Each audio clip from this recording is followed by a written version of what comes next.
Student, my name is Jayesh Thakur, TO in Sun private ITI Chandkhuri, trade electrician. आज का जो हमारा टॉपिक है वो है चुंबकीय पद एवं विद्युत चुंबकत्व। ठीक है, चुंबकीय पद क्या है, जैसे कि हम इसका परिचय अगर मैं देखता हूँ, ठीक है, हम इसका परिचय देखते हैं। जैसे क्या होता है कि चुंबक जो होता है वो क्या करता है, लोहे के छोटे छोटे टुकड़ों को अपनी ओर क्या करता है, आकर्षित करने का उसके एक गुण विद्यमान होता है।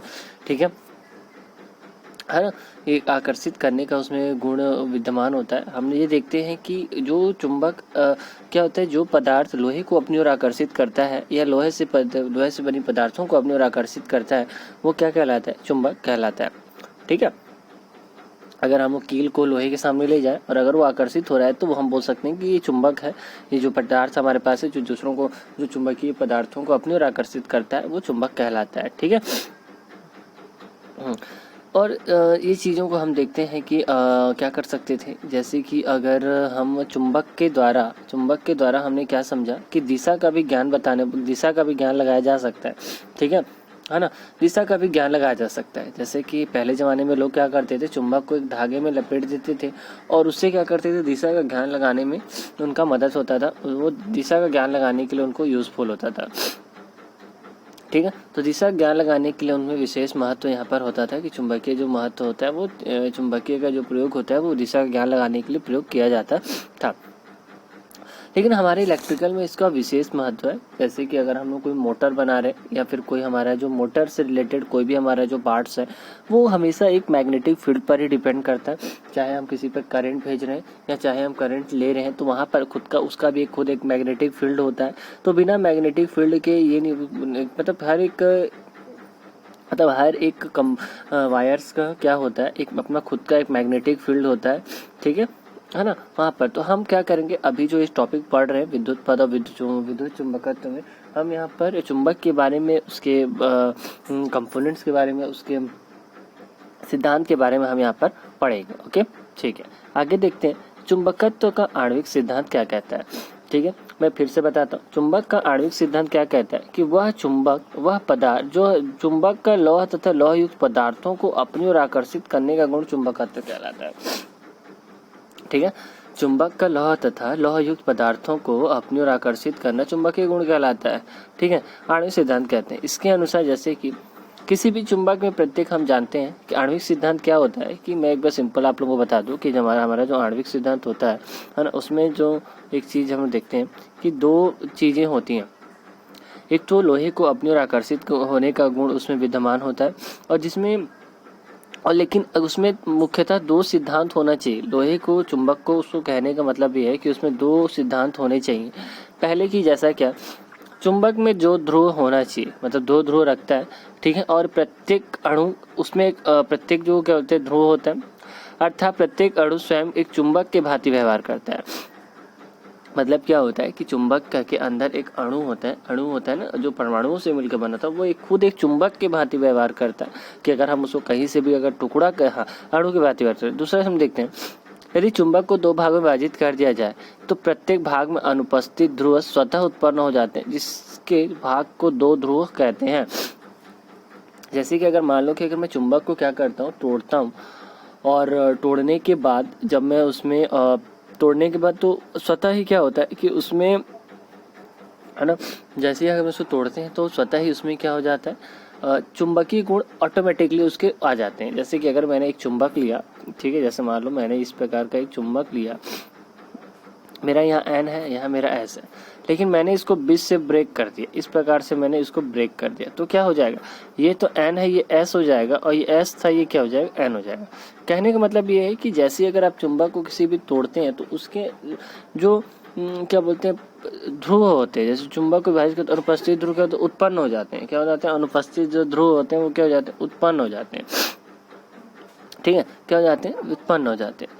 तीसरा पॉइंट मैं देखता हूँ कि किसी भी पदार्थ के अणु में चुंबकत्व गुण उसके उपस्थित इलेक्ट्रॉन के कारण होता है। सामान्य अवस्था में किसी तत्व में अणु अवस्थित रहते हैं, जिससे उसका परिणामी चुंबकत्व शून्य रहता है।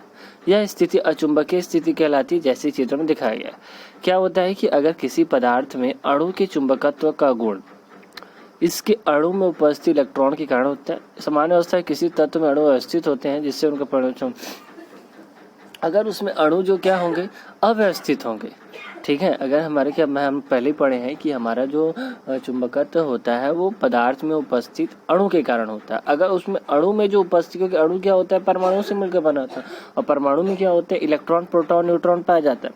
तो अगर इलेक्ट्रॉन प्रोटॉन न्यूट्रॉन के कारण अगर उसमें अव्यवस्थित होते हैं, वो एक प्रकार का स्थिर नहीं हो पाते, तो उसको हम ये बोलते हैं कि अचुंबकीय स्थिति कहलाती है। मतलब वो चिपकेगा नहीं, क्योंकि उसमें व्यवस्थित होनी चाहिए। ठीक है, चौथा पॉइंट हम ये देखते हैं,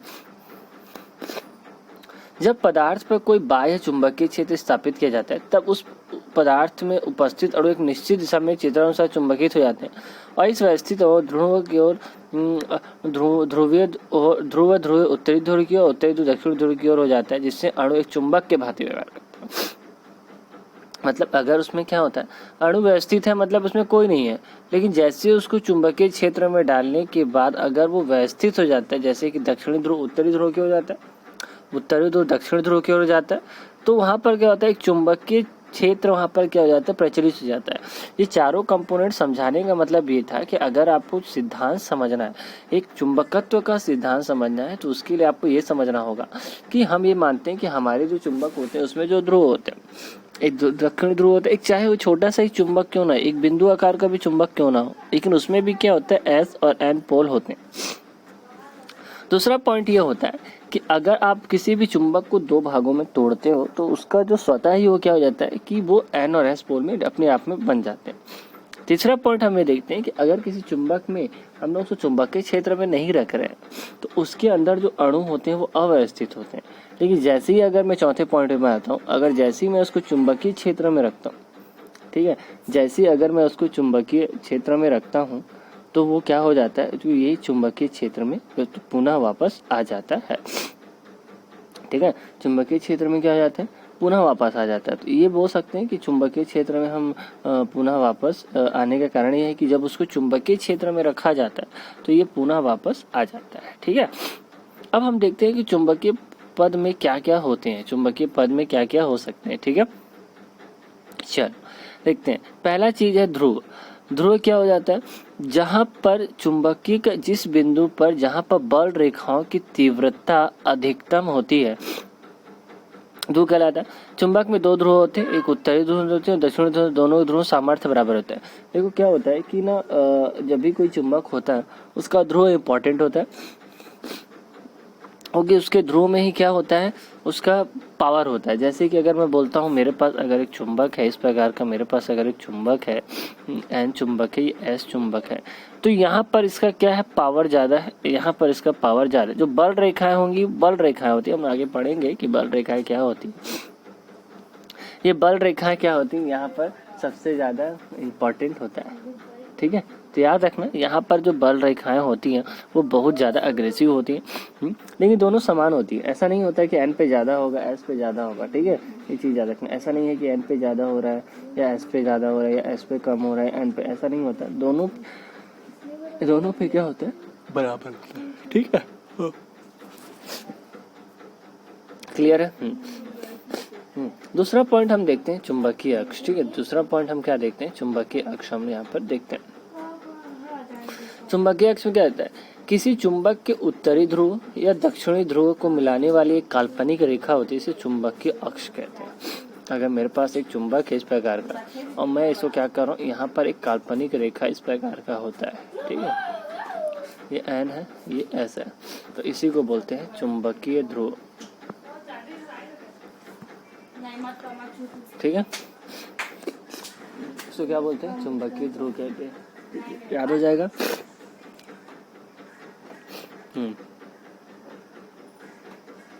क्या कहते हैं, चुंबकीय ध्रुव कहलाते हैं। चुंबक के केंद्र बिंदु से होकर गुजरने वाले चुंबकीय अक्ष लंबवत काल्पनिक अक्ष चुंबकीय उदासीन अक्ष कहलाता है। चुंबकीय पद है, 3 टर्म्स होते हैं, वही है उदासीन बिंदु, जो जहां पर एक सेंटर पॉइंट होता है, जहां पर एकदम नगण्य होता है, यही पर से क्या होता है, उदासीन बिंदु वहां पर बोलते हैं। ठीक है, अब आता है चुंबकीय बल रेखाएं। क्या हो जाता है, चुंबकीय बल रेखाएं हम यहाँ पर कहते हैं। चुंबकीय बल रेखाएं क्या है, यदि एक चुंबक की छड़ को एक पेपर पर रखा जाए तथा उस पर सुई के चुंबक के एक सिरे दूसरे सिरे पर ले जाया जाए, ठीक है। तो चुंबकीय बल की स्थिति पता लगा से चुंबकीय बल प्रत्येक स्थिति में क्या हो जाता है पता चलता है, चुंबकीय बल रेखा कहते हैं। निष्कोण वक्र है जिसमें किसी नीचे के स्पर्श रेखा उस बिंदु पर कार्यरत क्षेत्र पर काम करता है। मतलब चुंबकीय बल रेखा क्या है?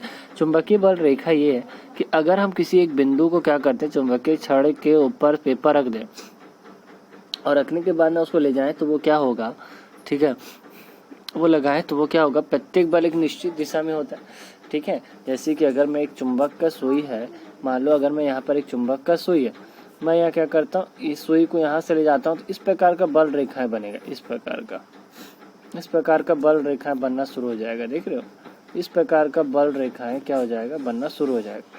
तो वही हमारा कहलाता है चुंबकीय बल रेखा। और एक किस में होता है, एक निष्कोण वक्र होता है, ठीक है, जो एक दूसरे को नहीं काटते, कभी एक बल रेखा एक दूसरे को नहीं काटते हैं, ठीक है। तो याद रखना चुंबकीय बल रेखा एक दूसरे को नहीं काटते हैं। अब हम देखते हैं चुंबकीय बल रेखाओं के गुण धर्म। चुंबकीय बल रेखाओं के गुण धर्म अब हम देखते हैं क्या होता है। चुंबकीय बल रेखाएं सदा उत्तरी ध्रुव से दक्षिणी ध्रुव की ओर, चुंबक के अंदर दक्षिणी ध्रुव से उत्तरी ध्रुव की ओर होता है। जैसे कि अगर मैं क्या बोलूं कि जो चुंबकीय जो रेखाएं होती हैं वो क्या होता है कि चुंबक में ना उत्तर से होकर, जैसे अगर मैं एक बार डायग्राम बनाता हूँ, अगर मान लो मेरा ये चुंबक है, इसको मैं एन बोलता हूँ, तो एस, तो हमारा चुंबकीय बल रेखा हमेशा एन से निकलेगा, इस प्रकार से निकलेगा, ठीक है, हमेशा एन से निकलेगा, वो ऐसे नहीं निकलेगा, ठीक है। और अंदर, अगर अंदर कोई बना रहा है तो अंदर अगर रह रहा है तो वो क्या होगा, दक्षिण से ध्रुव, तो दक्षिण ये मान लो ये है तो वो ऐसे करके यहाँ से निकलेगा, ठीक है। सभी चुंबकीय बल रेखाएं बंद परिपथ होती है। मैं हमेशा बोला था कि इस प्रकार का अगर चुंबकीय परिपथ आप बना रहे हो तो ये पूरा बंद परिपथ होता है, ठीक है। इस प्रकार, ऐसा नहीं कि यहाँ से अगर जा रहा है फिर छोड़ गया, फिर ऐसा नहीं होता है, ठीक है। चुंबकीय बल रेखा एक दूसरे को नहीं काटती क्योंकि रेखाओं के बीच प्रतिकर्षण विद्यमान होता है, ठीक है। जैसे कि अगर हम लोग, मैं देखो जैसे मैं भी बता रहा था, चुंबकीय बल रेखा ऐसा होता है भाई, ये कभी एक दूसरे को नहीं काटता है क्योंकि उनके बीच प्रतिकर्षण होता है ना, ठीक है, एक दूसरे को कभी नहीं काटती, ठीक है। एक चीजों को याद रखना आप लोग, है ना। हाँ, चुंबकीय बल रेखा अपना परिपथ की चुंबकीय परिपथ के माध्यम से पूरा करने का प्रयास करती है, वही है, तो पता है। चुंबकीय बल रेखाओं में तनाव होता है। हाँ, चुंबकीय बल रेखाओं में हमेशा तनाव होता है। जैसे कि अगर मैं बोल दूं ये मेरा चुंबकीय बल रेखा है तो इस प्रकार से एकदम ढीला ढीला ढीला ढीला नहीं होता, एकदम एक तनाव होता है, एकदम स्ट्रेट होता है, ठीक है। जिस बिंदु पर चुंबकीय क्षेत्र तीव्रता शून्य होती है वहां से चुंबकीय बल रेखा नहीं होती। जिस बिंदु पर चुंबकीय क्षेत्र की तीव्रता शून्य होती है वहां की चुंबकीय बल रेखा नहीं होती, ठीक है। चुंबकीय बल रेखाएं किसी बिंदु पर खींची गई स्पर्श की दिशा पर इंगित होती है, तो हम लोग पढ़े। जैसे देख लो चुंबकीय क्षेत्र कैसा होता है, अगर हम देखें तो चुंबकीय क्षेत्र क्या हो रहा है, देखो यहाँ पर अगर एन और एस है तो क्या होता है कि ये हमेशा, इसका डायग्राम आप लोग देखो जो हम लोग पढ़े हैं बल रेखाओं के बारे में, हमेशा क्या होता है, देखो एन से निकल रहा है, देख रहे हो ना, एन से निकल के एस की ओर जा रहा है, एन से निकल के एस की ओर जा रहा है, और इन दोनों के बीच में प्रतिकर्षण है। देखो यहाँ पर इन दोनों के बीच में क्या है, प्रतिकर्षण है, ठीक है। ऐसा नहीं कि इन दोनों के बीच में प्रतिकर्षण नहीं, प्रतिकर्षण है। और क्या होता है, एक दूसरे को कभी काट भी नहीं रही है, देखो कहीं काट रहा है क्या, नहीं काट रहा है, ठीक है। तो इन दोनों कहीं एक दूसरे पर काट भी नहीं रही है और हमेशा एक निश्चित दिशा में होता है। लेकिन हमेशा याद रखना कि ये क्या करता है, उत्तर दिशा से निकलकर दक्षिण दिशा की ओर, और अंदर में जो होता है वो दक्षिण दिशा से होकर उत्तर दिशा की ओर जाता है। समझ में आया आप लोगों को? चलो ठीक है। अब देखते हैं चुंबकीय फ्लक्स क्या होता है। चुंबकीय क्षेत्र में किसी चुंबकीय बल रेखा में लंबवत तल में गुजरने वाली चुंबकीय बल रेखाओं की कुल संख्या चुंबकीय फ्लक्स कहलाती है, ठीक है। इसका ऐसे मात्रक वेबर है और इसका अन्य मात्रक मैक्सवेल भी है। तो चुंबकीय फ्लक्स क्या है, तो चुंबकीय फ्लक्स वही है भाई, चुंबकीय फ्लक्स क्या है कि चुंबकीय फ्लक्स वही है कि जिसका चुंबकीय बल रेखा इस प्रकार से यहाँ पर होता है, ठीक है। 1 वेबर बराबर क्या हो जाता है, 10⁸ मैक्सवेल यहाँ पर होता है ना। तो चुंबकीय जो वही है, चुंबकीय बल रेखा लंबवत में जितना निकलती हैं, गुजरती हैं, ठीक है, लंबवत में जितना गुजरेंगे वही होता है। इसका आप लोगों को मोस्ट इंपॉर्टेंट आपको याद रखना है कि 1 वेबर बराबर 10 की घात 8 मैक्सवेल यहाँ पर होता है। ओके स्टूडेंट, अगर आपको वीडियो अच्छा लगा तो लाइक करना, शेयर करना, और अगर कुछ भी ना समझ में आए तो मुझे कमेंट करना। Thank you.